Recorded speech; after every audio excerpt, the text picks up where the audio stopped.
May iba ng pamilya yung asawa mo? Meron na. Mahirap mawala ng asawa, pero mas mahirap malaman kung niloko ka. Ganito nga ang nangyari kay Kuya Jimmy. Nagpaalam lang daw na aalis ang kanyang asawa, ngunit hanggang sa tumagala hindi na sila binalikan pa. At dito nga nagsimulang gumuho ang mundo niya. Isang taon na nakalipas ay unti-unti na nakaka-recover sa pagkalugmok si Kuya Jimmy at patuloy ang pagsasakripisyo upang may maibigay sa kanyang 4 na anak. Sa kanila na lang ang aking pagtatrabaho. Wala na sa isip. Buhay ko para sa kanila na lang.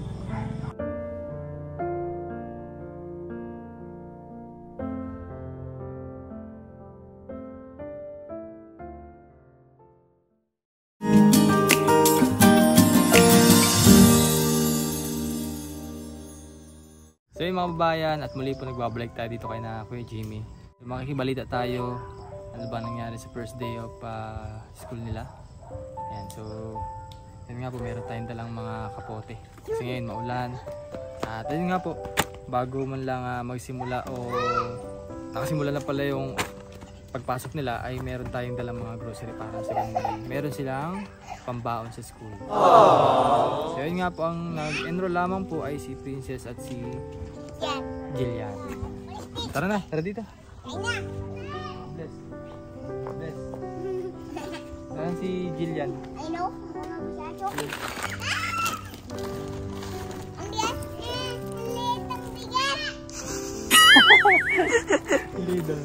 Tara dito.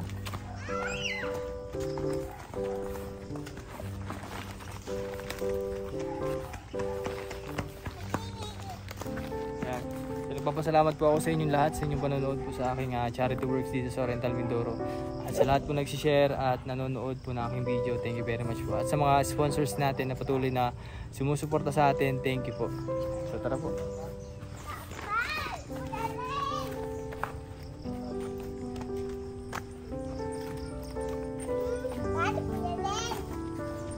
Magandang hapon kuya. Balita.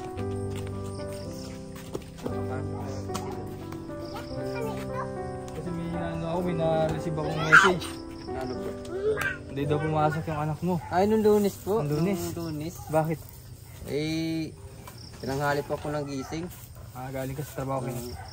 Nakalimutan ko naman po na may pasok na. Ang ko'y patay.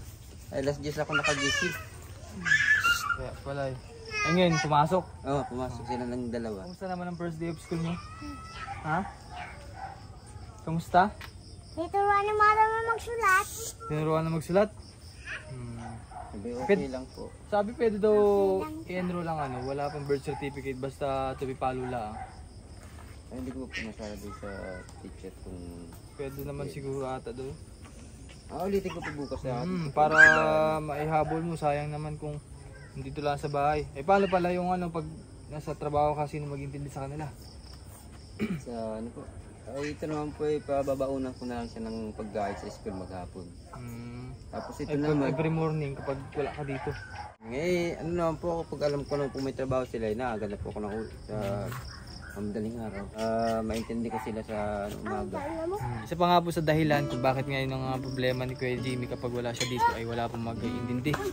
Kasi yung asawa niya po ay wala dito. Kung saan, yun nga po sa mga di nakakaalam, si Kuya Jimmy po ay iniwanan po ng asawa. At yun nga, meron daw pamilya. Kuya? Meron na ibang pamilya.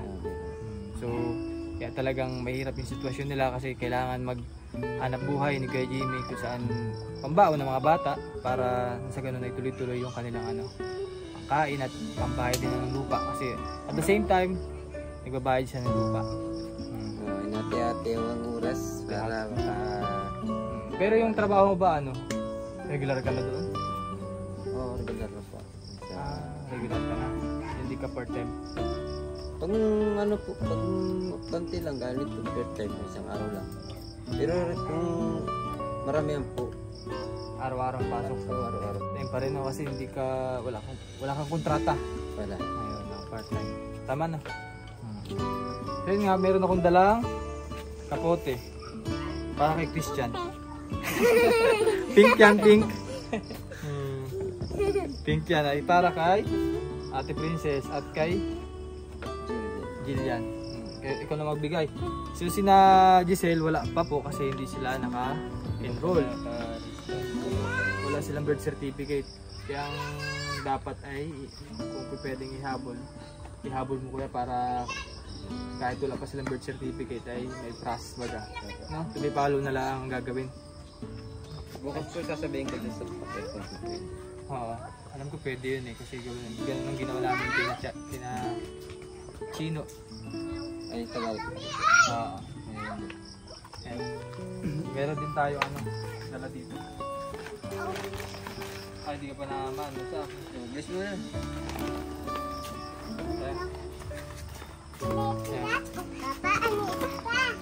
Ay, anong ulam niyo pala? Damit? Malunggay. Malunggay. Luto daw si kuya ng malunggay. Anong luto? Ito ba yan? May kanin po yan. Kanin. Ay, kasaig pala. Ano yun? Anong sahog niyan? Ay, ano po, dilata. Isang pirasong dilata. Anong dilata? Ano po, mega. Saltins. Parang miswa. Ganun. Bagay, kasya na sa inyo yun. Eh, kailan ang ulit ang pasok mo? Ay, hindi ko po alam. Baka sa isang araw pa. Sa araw pa ulit. Kasi magbukas po ay gahan naman ako ng mga projects. Ibang trabaho naman. Ayan. Napihati sa oras. Basta ano lang kuya, no? Tiwala lang, ano? So, Tiwala lang po sa may kapal. ganito man ang sitwasyon mo ngayon, talagang mahirap, ano? Kung iisipin mo kasi talagang cargo mo yung 4 na yun eh. Wala kang magagawa kundi magtrabaho talaga. Trabaho, hindi sa kanila. So, lagi mo lang lakasan loob mo at magiging okay din. Kamusta pala pasok mo sa trabaho mo? Lakad? Lakad pa rin po. Lakad pa rin. Minsan nagsasakay. Eh, kung mayroon pong konting pera, nagsasakay. Pero pag wala po talaga, naglalakad. So, yung ano nga ulit yung ano mo? Bike, run. Bike? Ay, labas mo na yung bike. Ay, wala pa. Okay lang wala po pa, wala pa. Wala po problema sa akin yun. Basta ano lang, antay lang, may tamang oras para dyan, ano kuya? Para dyan. Tsaga-tsaga lang po. Ay, may message ka ba kuya sa ano? Siyempre, yung pagod at hirap na ginagawa mo sa mga anak mo na iniwan sa'yo ng asawa mo. Ano yung mensahe mo sa asawa mo ngayon? Kaya wala na po. Kaya rin masabi. Talagang ano lang, effort na lang. Bigay ano na lang, todo para sa anak. Para sa kanila lang ang aking pagtatrabaho. Wala na siya sa isip. Tama naman. Sa kanila lang ang para yung buhay ko para sa kanila lang. Wala siya sa akong isip. Sa totoo lang kasi gawa ng mahirap talagang mag-isang mamuhay tapos apat yung papakainin mo. Ano? Tapos yung ginawa sa'yo ay talagang masakit. Masakit ko, masakit. Eh, wala taong magagawa. Tapos balita pa na meron ng ibang pamilya. Meron na. 6 mga anak mo kuya, no? Pero yung asawa ba dati meron pang ibang pamilya pa bago kayo? Sa una? Meron pang ibang... Di ilan ang anak niya? Bali po dito po sa akin bali po 6 kasama po yung kanyang anak. Isa. Kaya nandun sila sa Mansalay? Ay, Bulalakaw. Yung anak ko pong yung kabunsuhan po nasa Mansalay. Tsaka yung anak niya sa una. Magkasama sila doon. So yung hipag mo ang... Yung biyanan ko. Biyanan mo pala, nag-aalaga. Sige. Ay, nagmerenda na ba kayo? Nagmerenda na? Bilyan. Nagmerenda na kayo? Hindi pa? Nagmerenda na. Ito ay para may pambaon kayo upang merenda nyo. Ha? Sige. Ha? Liit bigas daw. Sige, oh. Ay, sige, pabukas mo kay tatay para makita ninyo kung anong laman. Mag-share, wala mag-aaway, ha? Kaputi. Gusto buksan. Sige, buksin. Bilyan. Tinapay.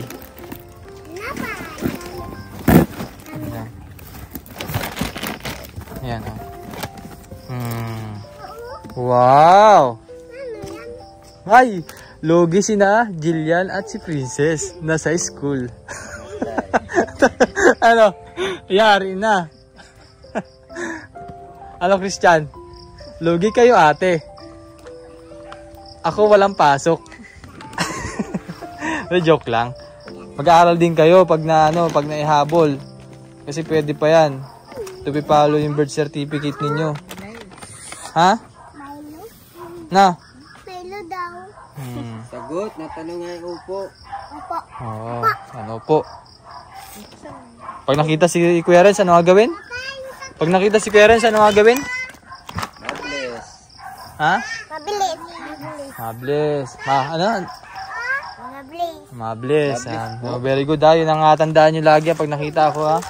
At kahit sinong matatanda, pag unang kita nyo, mabilis kayo. Oh. Ay, makain na hata kayo eh. Ang gusto mo baga? Oh. Pabukas mo tatay kung abigyan kayo at makain na hata kayo eh. Pambukas na yan, pambukas na yan. Sige. Si tatay si Kuya Jimmy nang bahala dyan para paano dyan sa mga bata kasi makain na hata sila ng hapunan. Ano masahe mo po? Maraming salamat po dito sa tulong niyo para sa mga pagkain na to. Para sa aking mga anak. Maraming salamat po. Bao kape. Yan lang. Ayan sa mga babayan, muli natin na bisita si Kuya Jimmy at yung mga bata. Sa ganun po ay may pagkakas sila bukas. At thank you very much po sa ating sponsor na si Ma'am Betty na patuloy na sumusuporta po sa mga tinutulungan natin katulad din na Kuya Jimmy. At marami pang iba. Thank you very much Ma'am Betty at mag-ingat po kayo palagi dyan. At kay na Tita Maria Magnet sa mga anonymous sponsors natin, thank you very much po. At sa mga nauna pong sponsor ni Kuya Jimmy at yung mga bata. So, dito ko na muna tatapusin yung vlog ko mga babayan. Maraming salamat po sa inyo panonood. Don't forget to subscribe to my channel. Thank you po. Bye-bye. Bye-bye na kayo. Bye-bye. Bye-bye na. 1, 2, 3. Bye-bye. Mag-aaral lang buti ha. Princess ha.